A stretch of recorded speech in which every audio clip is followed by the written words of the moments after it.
यशवर्धन झा आजाद, सवाल बड़ा सीधा है। दो तीन चीजें मैं आपसे दर्शकों के सामने पेश करवाना चाहूंगा, क्योंकि आप वीआईपी मूवमेंट के भी इंचार्ज रहे हैं एक जमाने में।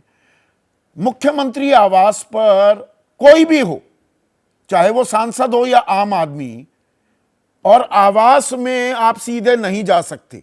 अरविंद केजरीवाल के आवास के बीच में एक पार्क है और उसके साथ उनका ऑफिस कंपाउंड है, वहां पर बैठाया जाता है जो भी मिलने जाते हैं। तो क्या सीधे घर में घुस सकता है कोई वीआईपी के इस तरह से?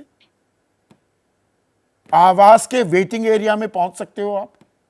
नहीं, सीएम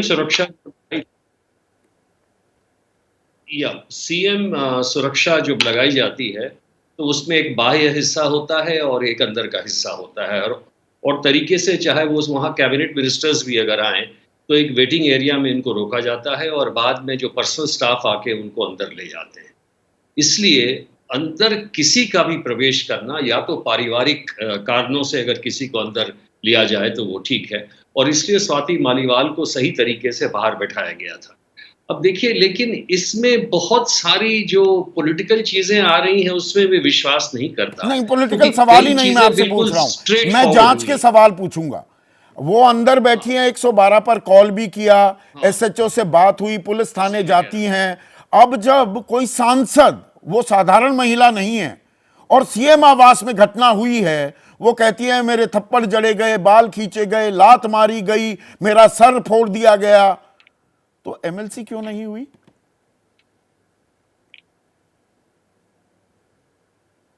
ये मेरी बात सुन ले। देखिए, तरीके से वो अंदर गई हैं और वहाँ पे उनको गार्ड ने मना कर दिया, और उसके बाद 20 मिनट के बाद जब वो बाहर आती हैं तो वो थाने जाती हैं। इसमें कोई शक नहीं कि उनके साथ अभद्रता की गई हो, इसमें कोई शक नहीं जो वो कह रही हैं वो सही है। चाहे वो मामला राज्यसभा एमपी का हो, चाहे किसी भी एमपी का जो हम सुन रहे हैं, तो ऐसी बात बिल्कुल हो सकती है। जब वो गई थाने में, तो थाने में जाके कई लोग एमएलसी नहीं कराना चाहते हैं। देखिए, एमएलसी में अगर सिंपल चोट हो, अगर कोई ग्रीवियस इंजरी होती है, वो 300 ये सिंपल इंजरी आती है 324 में शार्प, इससे सीरियस इंजरी होती है 326 में, नहीं तो ब्लंट ऑब्जेक्ट से अगर हो तो 323 की धारा लगाई जाती है, जो कि एक सिंपल इंजरी है जिसमें एक नॉन कॉग्निजेबल ऑफेंस है, और इसलिए जो धारा लगाई गई बिल्कुल सही थी।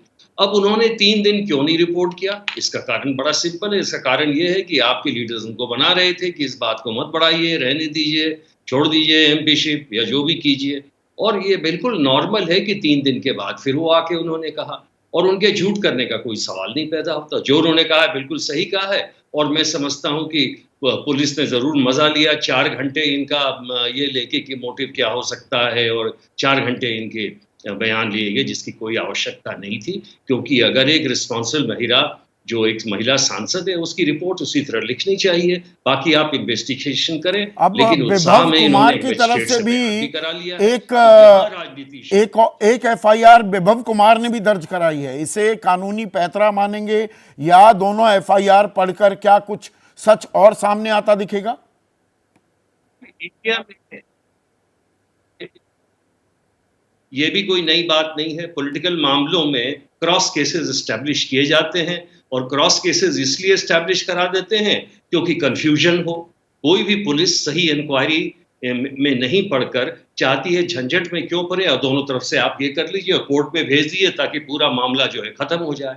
आज हमारे यहाँ करोड़ों केसेस लैंड के ऐसे हैं कि सही आदमी के तरफ से भी एक एफआईआर हो जाता है, और जो गलत आदमी है उसके तरफ से भी एफआईआर हो जाता है, और 145 की कार्रवाई। यही इंडिया का क्रिमिनल जस्टिस सिस्टम है, इसमें कोई नई चीज नहीं है। तो इसमें कोई नई चीज नहीं है। अब ये कानूनी कार्रवाई में ही चलेगा, या सियासी बिसात भी बिछ गई है और बिछा दी है बीजेपी ने?